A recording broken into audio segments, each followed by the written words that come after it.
El presidente del gobierno de España, Pedro Sánchez, y el canciller alemán, Olaf Scholz, han vuelto a mostrar unidad este miércoles en la cumbre hispano-alemana en A Coruña, como ya hicieron en su anterior encuentro, en agosto. Los dos líderes han pedido aumentar las interconexiones energéticas y resucitar el gasoducto MidCat por los Pirineos para hacer frente a la crisis energética derivada de la guerra en Ucrania, mientras que también han coincidido en reclamar una reforma del mercado eléctrico europeo para bajar los precios. De este modo refuerzan su presión a Francia, más reticente frente al proyecto del gasoducto.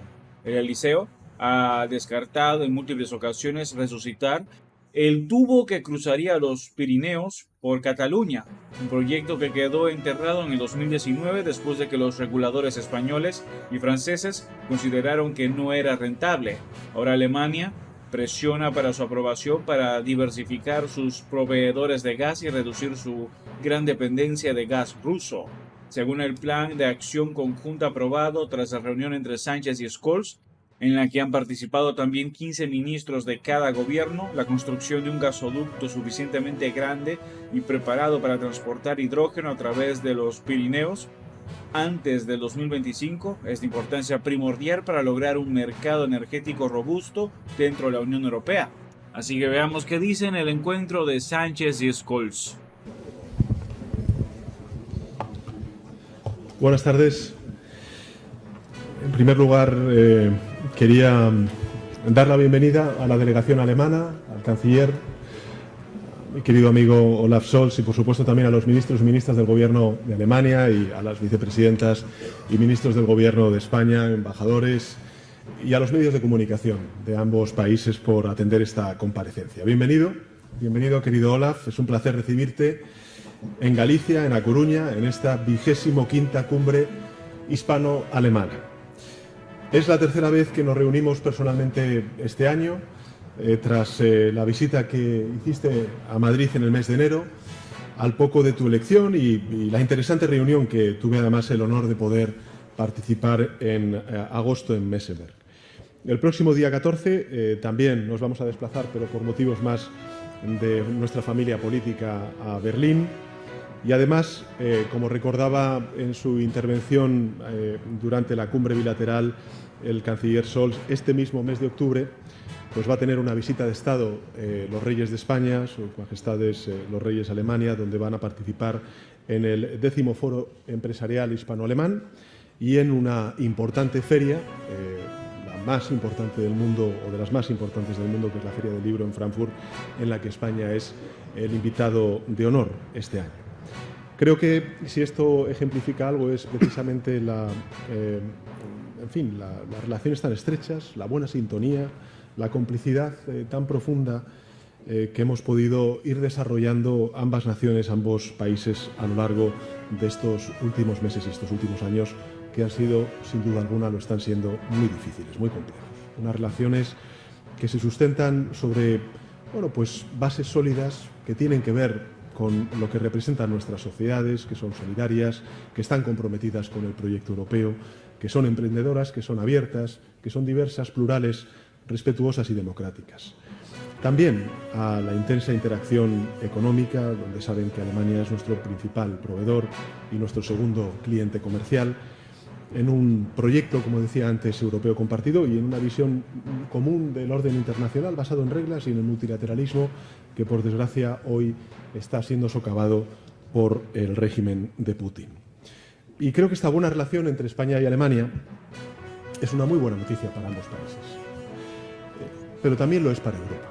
Y es lo que quisiera subrayar en esta intervención, porque no podemos olvidar que esta cumbre tiene lugar en un momento de extremada complejidad en el continente y, por tanto, también para nuestras sociedades. Las consecuencias humanitarias, geopolíticas y, sin duda alguna, económicas y sociales desatadas por la guerra de Putin en Ucrania, en suelo europeo, son especialmente preocupantes. Lo están viviendo en primera persona los ucranianos y ucranianas, a los cuales siempre mandamos un mensaje de solidaridad, pero nuestras sociedades también, en forma de inflación, de auge de los precios de la energía, de la inseguridad en el aprovisionamiento y la incertidumbre, que además viene abonada por la salida de una crisis tan difícil como fue la crisis sanitaria derivada de la pandemia de la COVID-19. En fin, Putin sigue decidido a empeorar las cosas para Ucrania, para Europa y también creo que para la propia Rusia. Su escalada reciente con la movilización parcial de su población, sus bombardeos sobre población civil, que son crímenes de lesa humanidad, y sin duda alguna España está apoyando esa interposición ante el Tribunal Penal Internacional de La Haya para que estos crímenes de lesa humanidad no queden impunes y, por tanto, aquellos que lo han perpetrado pues acaben rindiendo cuentas ante la justicia. Y, sin duda alguna, también los referendos simulados en las zonas ucranianas ocupadas y el decreto de anexión ilegal de las mismas no auguran nada bueno. Lo hemos dicho en muchas ocasiones, pero creo que es importante decirlo también en esta cumbre bilateral. Desde luego, España no va a reconocer nunca esta modificación unilateral de las fronteras, que es contraria al derecho internacional, y va a seguir ayudando al pueblo de Ucrania en su defensa de la democracia, de la libertad, de la legalidad internacional y de los derechos humanos. Estamos, como saben, aprobando un octavo paquete de sanciones contra Rusia, presentado por la Comisión la semana pasada.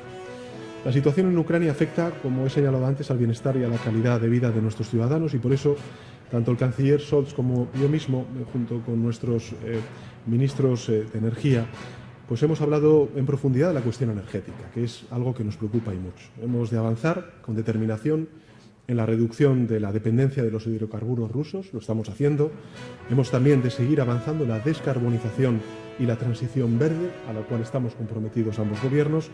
Y también, esta es una posición que ha defendido el Gobierno de España desde hace mucho tiempo, incluso antes de la propia invasión de Ucrania por parte de Putin, la reforma del mercado eléctrico europeo y lograr precios razonables, asumibles para nuestras industrias y para nuestros consumidores, en especial aquellos más vulnerables. Como saben, España tiene una escasa dependencia del gas ruso, pero es evidente que en este contexto todos debemos ser solidarios y arrimar el hombro. Somos, lo he dicho en muchas ocasiones, europeístas, no por necesidad, somos europeístas por convicción, y lo somos a las duras y a las maduras. Y para nosotros Europa es, ante todo, una comunidad de valores, hoy cuestionados desde muchos frentes. Ni en los momentos más duros, ni tampoco más complejos de la historia reciente europea, ha flaqueado nunca el compromiso español con la Unión Europea. Y ahora, cuando más se necesita de él, desde luego España está más dispuesta que nunca a ayudar a todos los países, a ayudar a Europa.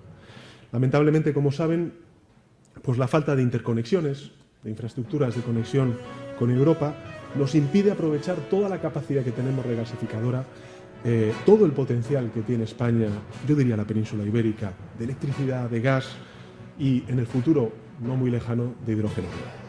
Hemos abordado esta cuestión, la necesidad de desarrollar estas interconexiones energéticas, que es el único modo que tenemos de conseguir un verdadero mercado energético europeo integrado. Y es algo por lo que estamos abogando ambos gobiernos. También hemos abordado el debate sobre las reglas fiscales, a la espera de que la Comisión Europea pues presente su propuesta en las próximas semanas. Saben que España firmó un non-paper con el gobierno holandés, donde, entre otras cuestiones, defendemos disponer de unas reglas fiscales más claras, más comprensibles, en las que el crecimiento y la estabilidad presupuestaria y la consolidación fiscal vayan de la mano. Tenemos, en definitiva, una clara voluntad de abordar este y otros debates alejados de la dinámica de bloques, como pudo ocurrir en crisis pasadas, como fue la crisis financiera. Y en este sentido estoy convencido de que en los asuntos europeos, cuando Alemania y España caminan de la mano, existe un gran potencial para desbloquear resistencias y alcanzar acuerdos y avanzar en definitiva en la integración. También hemos tratado asuntos de seguridad y de defensa. Saben que tenemos una estrecha colaboración en el ámbito bilateral, también en la OTAN, desde luego también con el concepto estratégico de la OTAN y la brújula estratégica de la Unión Europea. Bueno, es fundamental fomentar la mayor colaboración entre ambas organizaciones. Tenemos una visión, ambos gobiernos, de esa cooperación complementaria que tiene que tener la Unión Europea con la OTAN. Y por último, no me quiero extender mucho más, quiero señalar que hemos dado luz verde a un plan de acción hispano-alemán que yo calificaría de ambicioso, que estructura, renueva la relación bilateral a través de múltiples iniciativas en los distintos ámbitos y que ha sido elaborado con la participación de todos los ministerios, los que están aquí presentes, pero también otros muchos ministerios que pertenecen a ambos gobiernos. Tienen una vocación eminentemente práctica, que recoge actuaciones concretas que se deben desarrollar conjuntamente. Y me van a permitir que todo este plan pues, lo centre como un ejemplo pues, de algo, a mi juicio, importante. Y son los documentos que hemos firmado hoy, que han tenido ocasión de poder firmar la vicepresidenta segunda del Gobierno de España en materia sociolaboral y también el ministro de Universidades en el ámbito pues, de la formación dual y también la formación universitaria, a la cual miramos con muchísima atención a la experiencia alemana, y también la formación a lo largo de la vida, porque son ámbitos de la máxima relevancia para los gobiernos de España, porque son ámbitos de la máxima relevancia para nuestros países. La formación, la recualificación, la cualificación, ante lógicamente las oportunidades que representa y los riesgos, tanto la digitalización como la transición ecológica en la que estamos inmersos desde Europa y también ambos países. Termino como empecé, agradeciendo al canciller Scholz y también a sus ministros y ministras y a toda la delegación alemana por participar en esta cumbre en La Coruña.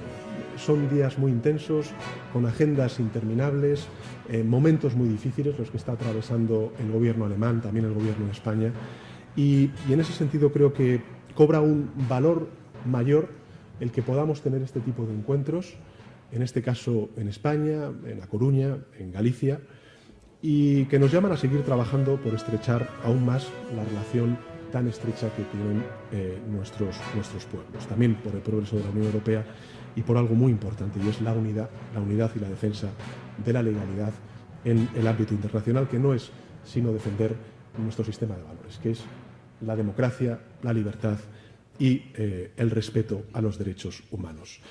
Quiero terminar agradeciendo la presencia, como he dicho antes, de los miembros del Gobierno de Alemania y simplemente recordar que esta es la primera cumbre que celebramos desde el año 2013. Bueno, yo creo que esperamos que no tardemos otros 9 años en celebrar otra cumbre bilateral y que pronto nos podamos encontrar, querido canciller, en Alemania.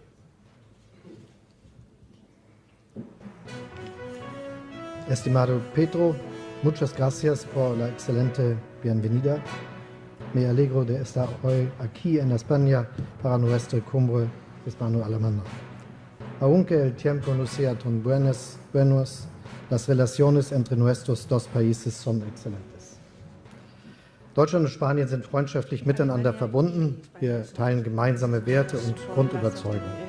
Es ist eine Partnerschaft, die gerade in diesen Zeiten großer Herausforderungen es aún más importante en estos tiempos complejos, donde cobra especial importancia. España es uno de nuestros socios más estrechos en la Unión Europea y un socio muy fiable en la OTAN. Tenemos visiones muy similares acerca de muchos de los retos que nos esperan tanto en Europa como juntos queremos sacar adelante la Unión Europea, hacer que sus procesos de decisión sean más eficaces y que sea un actor geopolítico importante en el mundo. Y estoy muy contento, Pedro, que lo podamos hacer aquí codo con codo, mano a mano. La invasión rusa de Ucrania es el mayor reto de nuestro tiempo. Rusia ha sacudido el orden internacional basado en las reglas y el orden de seguridad europeo. Estamos de acuerdo en que la soberanía y la integridad territorial de Ucrania son inviolables. La anexión de partes del territorio ucraniano es contraria al derecho internacional y no tiene validez alguna. Para nosotros es nula y sin valor. Juntos con nuestros socios, Alemania y España, seguirán apoyando a Ucrania para que puedan defenderse contra la brutal guerra de Putin, ya sea a nivel diplomático, financiero y militar, también con el suministro de armas. Lo hacemos porque estamos convencidos de que el tiempo del imperialismo las horas oscuras del siglo XX es algo que queremos dejar atrás. Juntos representamos la idea de una Europa donde valga el respeto de la dignidad del individuo y no el apetito de poder excesivo de algunos líderes. La 25ª Cumbre Hispano-Alemana muestra la solidez de nuestra amistad y lo estrechas e intensas que son nuestros lazos bilaterales. Los ámbitos de la cooperación común son la política exterior, la política de seguridad y defensa, la cooperación económica y energética, la investigación y la educación. Es un placer haber podido firmar 2 acuerdos hoy y también haber elaborado un programa muy extenso de cooperación para el futuro. Y hay un gran potencial para nuestra cooperación en el futuro para seguir profundizándola y de eso hemos estado hablando hoy. Por ejemplo, tenemos un gran potencial en la cooperación energética en cuanto a las nuevas energías renovables, el hidrógeno, donde vemos muchas posibilidades de cooperación entre Alemania y España, acelerando así la descarbonización de nuestras economías, manteniendo al mismo tiempo el bienestar y la competitividad. Además, garantizar el abastecimiento energético hace que la construcción de un gasoducto sea un elemento clave. Gracias a MICA, la península ibérica y Europa Central podrían conectarse en el futuro para un transporte futuro de hidrógeno. Y yo apoyo de manera explícita esta conexión.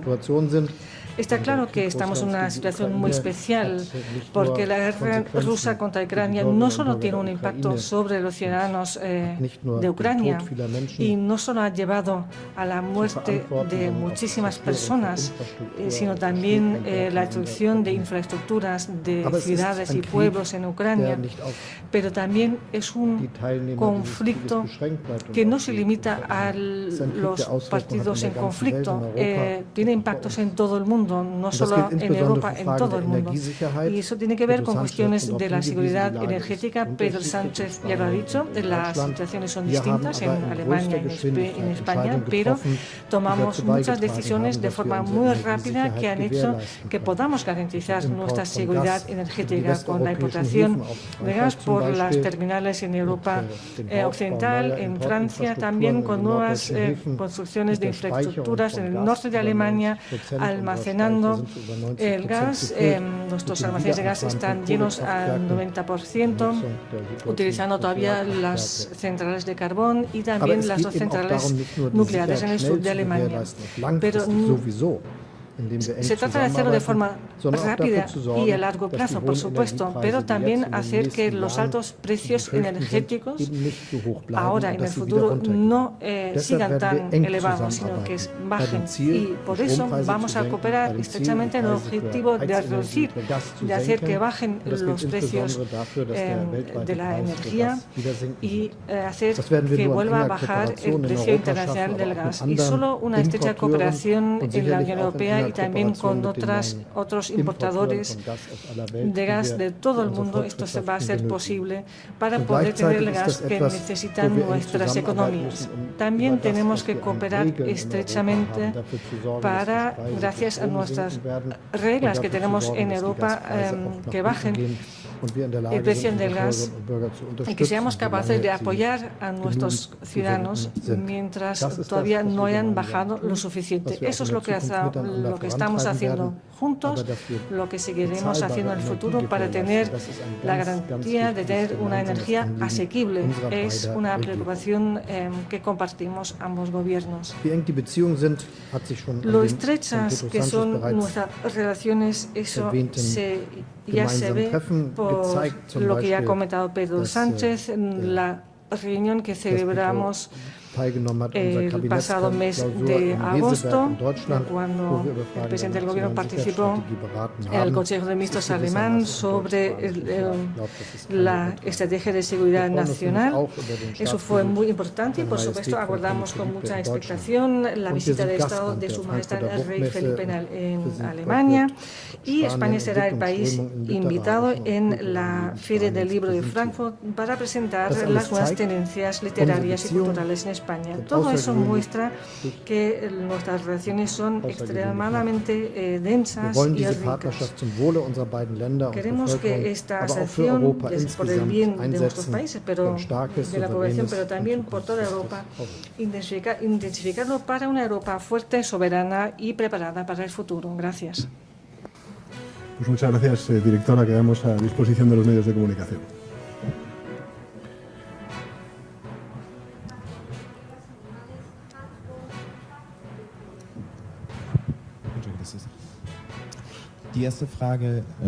La primera pregunta se dirige al presidente Sánchez.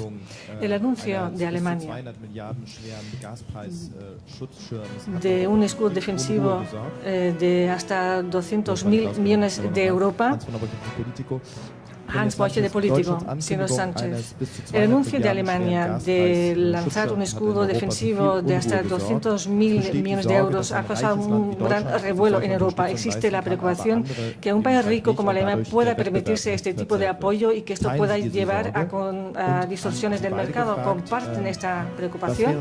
Y otra pregunta para los dos. ¿Cuál sería la mejor vía para asegurar un abastecimiento energético asequible? ¿Es viable y es útil un tope al precio del gas? Bueno, muchas gracias por su pregunta.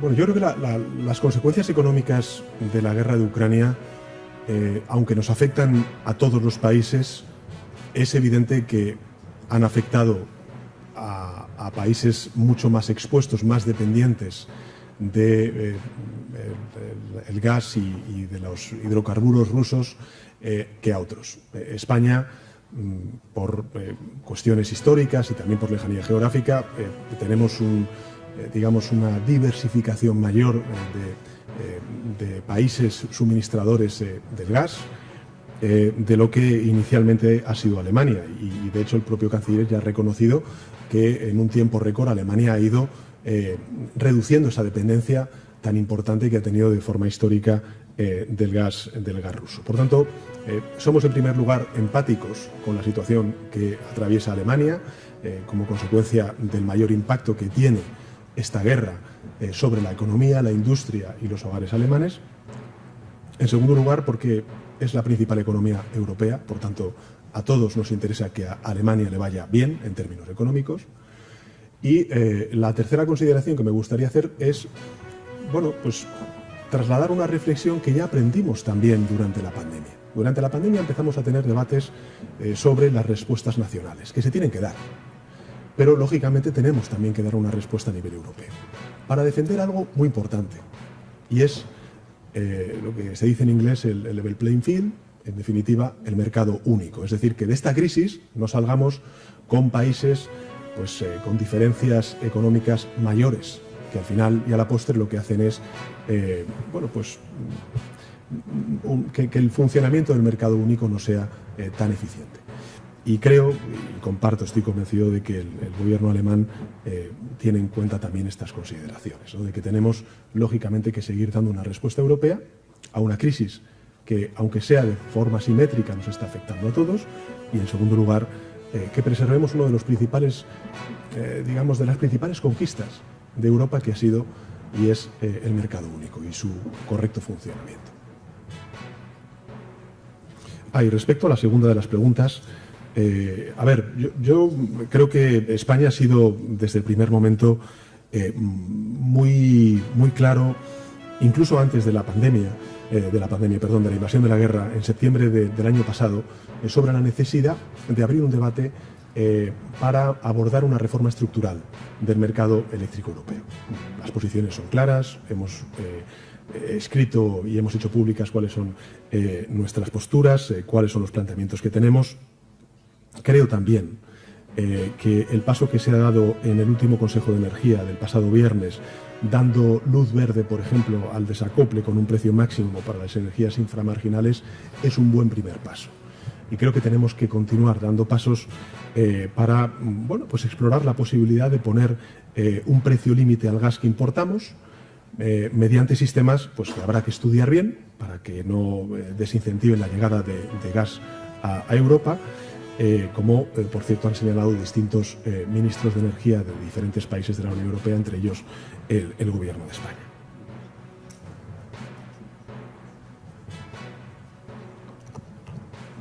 Auch meinerseits schönen Dank für die Frage. Zunächst mal ist es so, dass wir mit all den Entscheidungen, die wir getroffen haben, con todas las decisiones que hemos tomado para asegurar el abastecimiento energético, también tomamos muchas decisiones de largo alcance para garantizar el abastecimiento energético para toda Europa.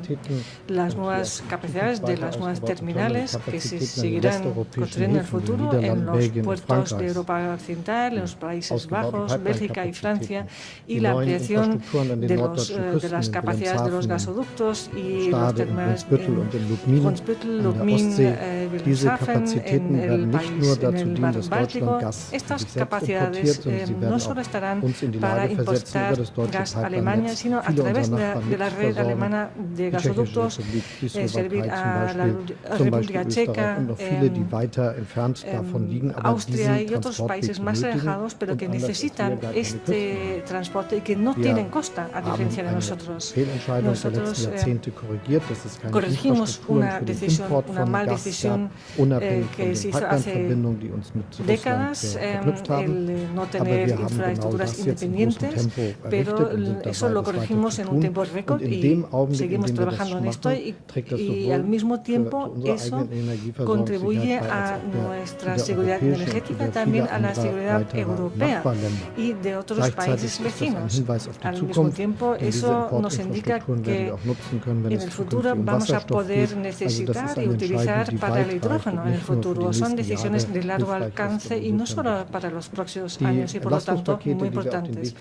Los paquetes de subvenciones que lanzamos son importantes porque, por un lado, tenemos lograr que bajen los precios en los mercados globales del petróleo y del gas y, al mismo tiempo, tenemos que velar porque esto todavía no haya bajado a un nivel suficiente para que los ciudadanos lo puedan pagar y donde las empresas de producción no puedan continuar su producción si los precios son demasiado elevados, es ofrecer un apoyo. No somos los únicos, también lo hacen otros y esto forma parte de este marco de la Unión Europea, cómo los estados pueden apoyar a sus ciudadanos. Por eso es muy importante que en los próximos meses trabajamos en la resiliencia de Europa.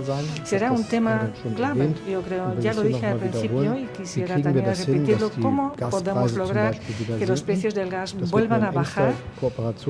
Eso requiere la cooperación estrecha entre muchos países que lo producen, que lo venden y los países donde está la demanda. Y los precios no solo están muy elevados en Alemania o en la bolsa de los Países Bajos, sino también en Corea y Japón. Y los precios en las bolsas de ahí pues, son un poquito más bajos, pero tampoco mucho más. Tampoco tienen un nivel razonable, así que sigue siendo nuestra tarea qué políticas tenemos que implementar para hacer que bajen los precios. Es la mejor contribución a la solidaridad. Tomamos otras decisiones que permitan a todos los estados hacer lo necesario y lo seguiremos haciendo.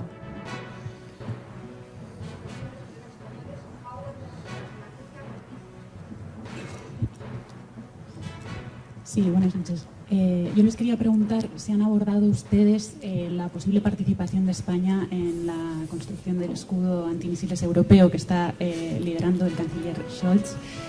En todo caso, si no la han abordado hoy, si el canciller Scholz tiene interés de planteárselo al presidente Sánchez en algún momento próximo. Le quería preguntar al presidente Sánchez si el antimilitarismo de Podemos supone para usted un condicionante en la respuesta que se pueda dar a este asunto y si le preocupa el malestar que en las últimas horas ha expresado su socio de coalición por el aumento del gasto en defensa recogido en los presupuestos generales del Estado para 2023, del que dicen que no estaban informados.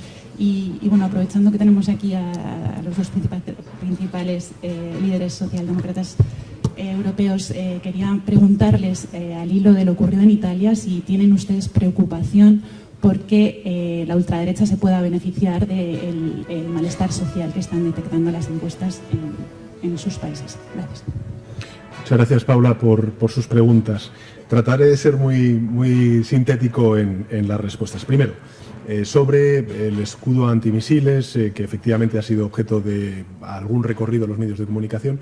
Lo he dicho antes en mi primera intervención, la relación que tenemos tanto desde el punto de vista bilateral como desde el punto de vista europeo, como desde el punto de vista de la OTAN entre Alemania y España es extraordinaria. Es múltiple y, por tanto, en fin, no hemos tratado este tema, no ha sido objeto de discusión entre ambos líderes, pero en todo caso, bueno, cuando sea objeto de debate, pues lo estudiaremos como no puede ser de otra manera. En relación con la segunda de sus preguntas, a ver, yo creo que tenemos siempre que recordar lo evidente, pero lo evidente es que el Gobierno de España, en un contexto tan complejo desde el punto de vista económico, social, geopolítico, presentó ayer, aprobó en el Consejo de Ministros un nuevo presupuesto para el país. Y yo resumiría en tres términos estos presupuestos generales del Estado. El primero es el de la estabilidad.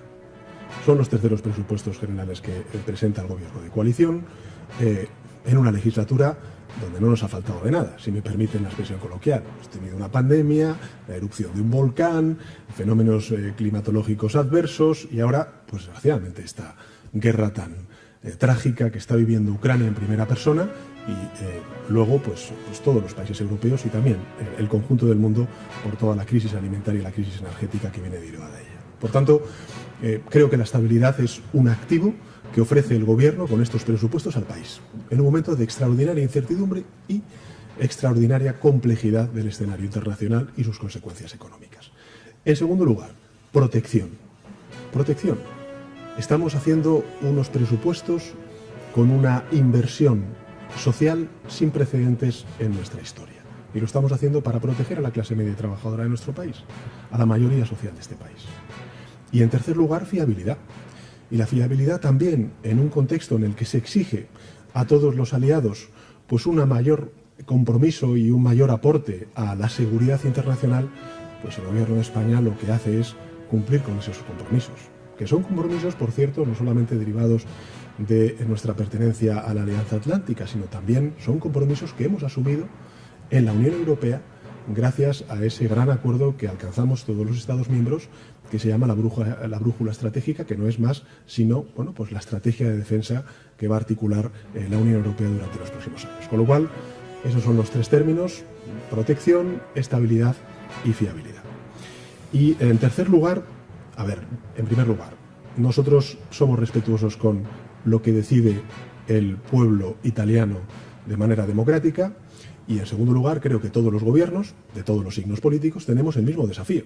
Y el mismo desafío es el de proteger a la clase media y trabajadora, que ya está un poco fatigada de tantas crisis acumuladas en tan poco tiempo.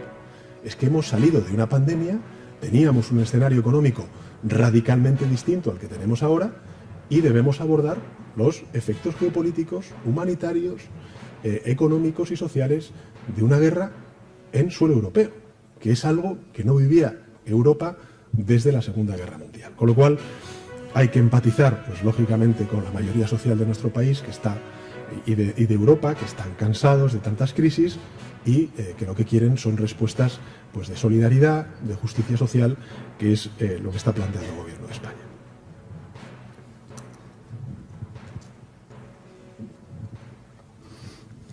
Zunächst mal würde ich gerne Antes que nada, quisiera confirmar y subrayar que el tema del escudo antimisiles no lo hemos comentado, tampoco estaba en la agenda. Se trata de una medida que tiene que ver con la política de defensa alemana. Nosotros lo vamos a hacer para Alemania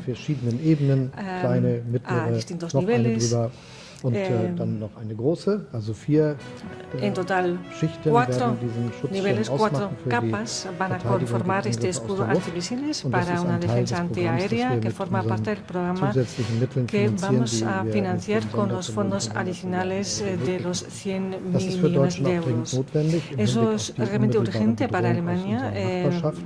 vista la amenaza en nuestra vecindad, y para nosotros lo decisivo es lo que pueda beneficiar a nuestros vecinos directos. Eso tiene que ver con la técnica, y podemos cooperar si es que lo quieren para que no todo el mundo compre algo, pero es un proyecto de muchos años y por eso es un debate. Me he dado cuenta en el avión, vine aquí, que también es un debate aquí, pero no hemos hablado de eso porque eso ha salido para Alemania de nuestra situación de amenaza concreta. En cuanto a su segunda pregunta, decirle que se trata de la solidaridad de nuestras sociedades. El respeto es lo más importante que define nuestras sociedades en el futuro. Que no demos la impresión de que el mundo solo se rige por aquellos que tienen los máximos salarios y la mejor formación, sino que también aquellos que hacen el trabajo concreto, ya sea con formación profesional, que trabajan duro todos los días para que funcionen nuestros países, para que tengan seguridad, sueldos dignos y una buena perspectiva de futuro. Eso tiene que ver con el respeto, y así una política buena para buenos salarios y buenas perspectivas laborales, y también una visión muy creíble para el futuro de nuestra sociedad. Estamos hablando del futuro de la digitalización y de una economía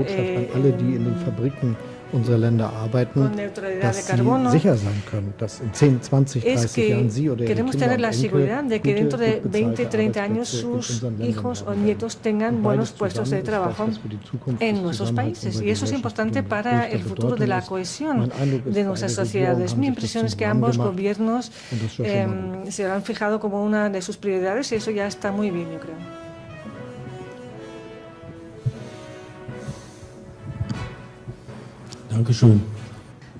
Muchas gracias, señor canciller. Antes de ayer habló con el presidente francés. De momento, el señor Macron se declaró de forma negativa sobre el proyecto MidCat. ¿Qué posibilidades ve junto al presidente del gobierno español que pueda cambiar esta posición, o que si va a impedir esta construcción? Usted va a planificar un gasoducto por el Mediterráneo. Y, señor Sánchez, hay un debate sobre una posible suministro de tanques españoles de producción alemana a Ucrania. El presidente de la Comisión Europea en el Parlamento alemán, Anton Hochwälder, dice que a España haría este suministro, pero el gobierno federal ha dicho que no. Y este diputado dice que tiene informaciones fehacientes del gobierno español de que el gobierno federal alemán ha dicho que no. ¿Eso es correcto o no? Debe tener este periodista más información que el presidente del gobierno de España. En fin, nosotros lo que hemos reiterado, fuera de bromas, en fin, primero, todas las propuestas y todas las peticiones provenientes de Ucrania se estudian por parte del gobierno de España. Faltaría más. Y hemos reiterado en todo momento, cada vez que se nos ha requerido, pues nuestro compromiso con Ucrania en todos los frentes: el humanitario, el de los refugiados. Siempre se nos olvida, pero en España tenemos también 140.000 refugiados y refugiadas ucranianos que tienen los mismos derechos que cualquier otro nacional. Y, por supuesto, también el equipamiento militar. Hemos proporcionado, lo tengo aquí apuntado, para España esto es un esfuerzo extraordinario, formidable, sin precedentes, 400 toneladas de equipamiento militar hasta el momento. Eso para las capacidades militares que tiene España es un esfuerzo histórico, sin precedentes. Evidentemente también derivado del desafío que tenemos en las fronteras europeas. Y los últimos envíos, pues durante este mes, han comprendido una batería antimisiles, munición, equipamiento invernal, también vehículos de transporte acorazados. Y además, bueno, pues estamos colaborando, comentaba la ministra de Defensa, pues en el adiestramiento básico para las Fuerzas Armadas ucranianas, ¿no? Contribuimos con un 9% al Fondo Europeo de Apoyo a la Paz, dotado con 2.500 millones de euros. En fin, creo que España está respondiendo como debe, como un socio leal, solidario con Ucrania y con las capacidades y las posibilidades que evidentemente tiene nuestro país.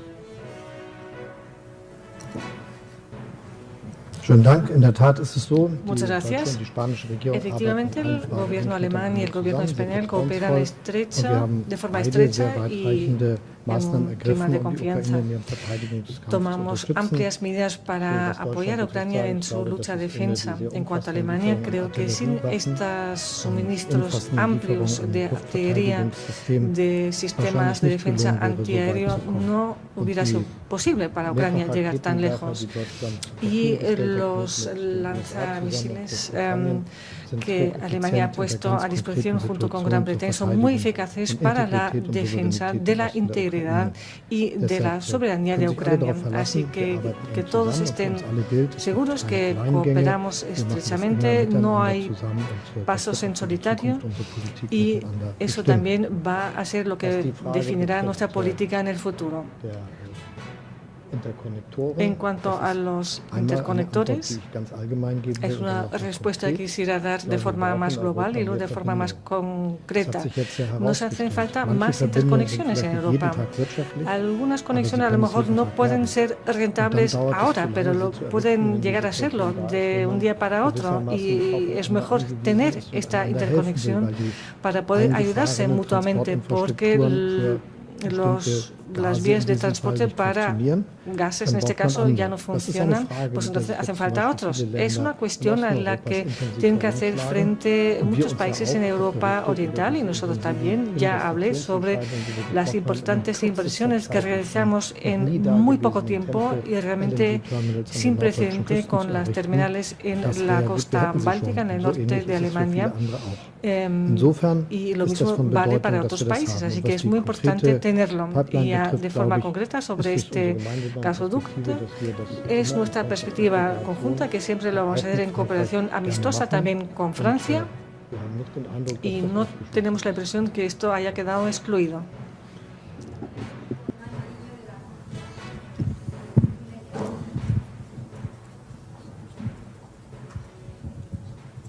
Sí, buenas noches. Yo voy en clave más económica. Tenía en primer término una pregunta para los dos sobre las reglas fiscales después de las palabras que les hemos escuchado. Entonces, ¿están Alemania y España más cerca ahora de la posición para la reforma de las reglas fiscales? ¿Creen que ya ha llegado el momento de recuperarlas? Y luego, para el presidente Sánchez, después de la respuesta que ha dado con el plan de ayuda de los 200.000 millones de Alemania, ¿cree que ese plan supone una distorsión para el mercado único? ¿Pone en peligro un poco la situación en Europa? Y una en clave nacional, después de conocer hoy el Banco de España que ha rebajado sus previsiones económicas respecto a las que hizo el Gobierno, ¿cree que pone en cuestión los presupuestos que se aprobaron ayer? Han sido del Banco de España muy optimistas, o sea, muy pesimistas y en cambio el Gobierno muy optimistas, o que por qué no cuadran esas cifras y se ponen en peligro los presupuestos. Gracias.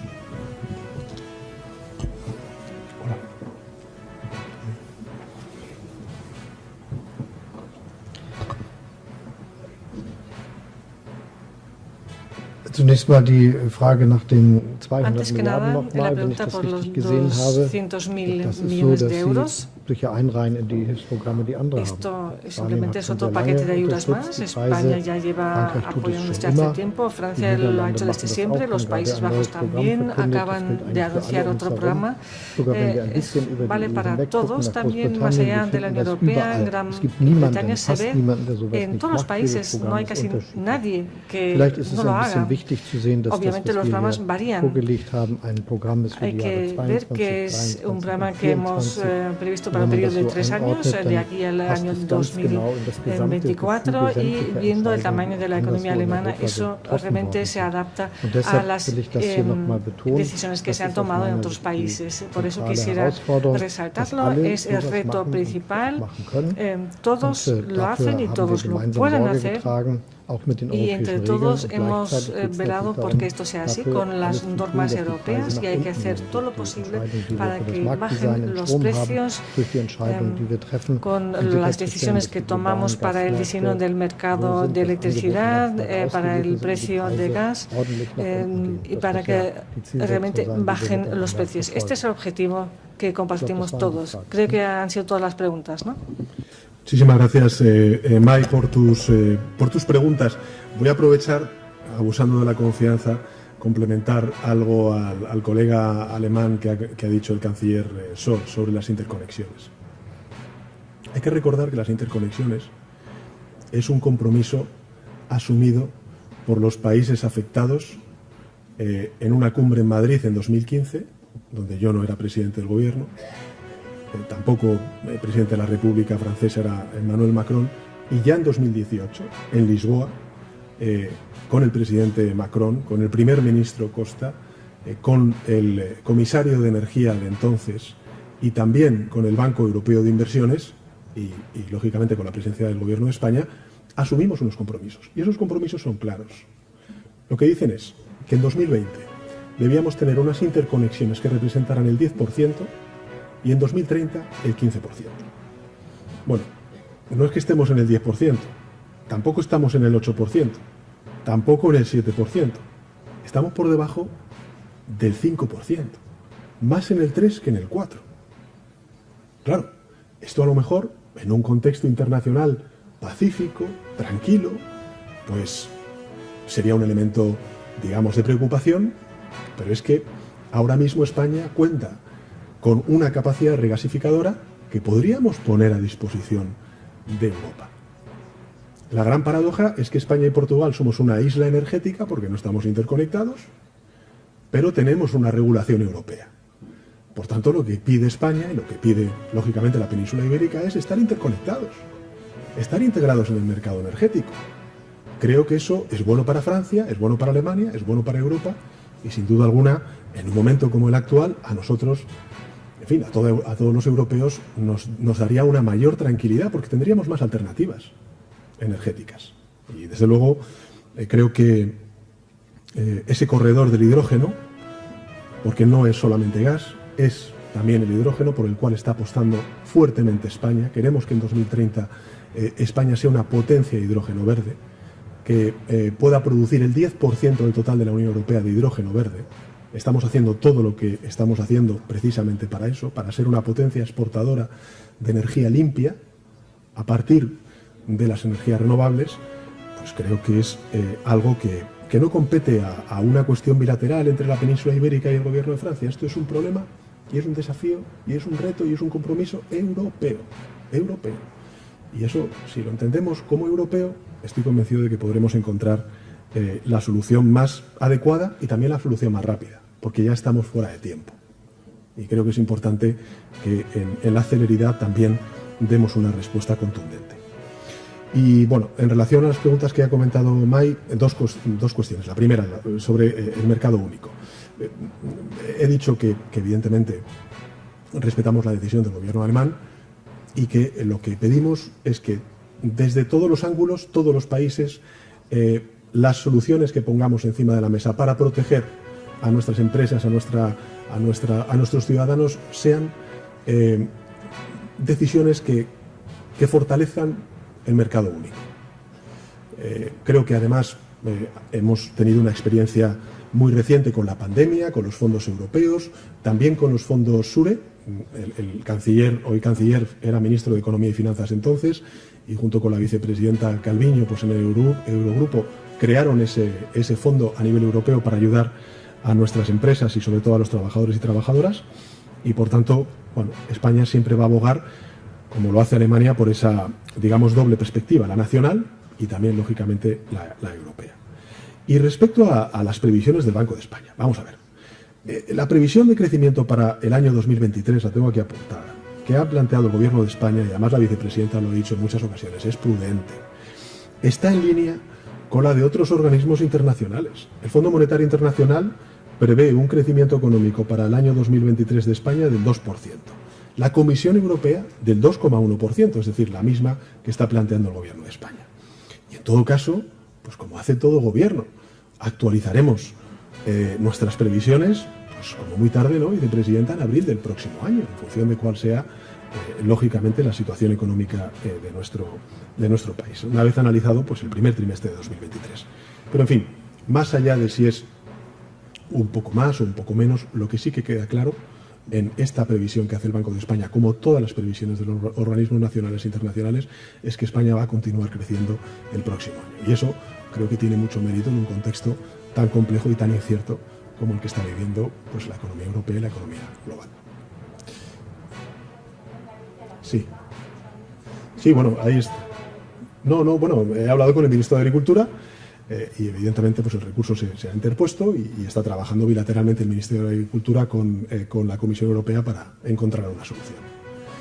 Muchísimas gracias a los medios de comunicación y por supuesto también a ambas delegaciones.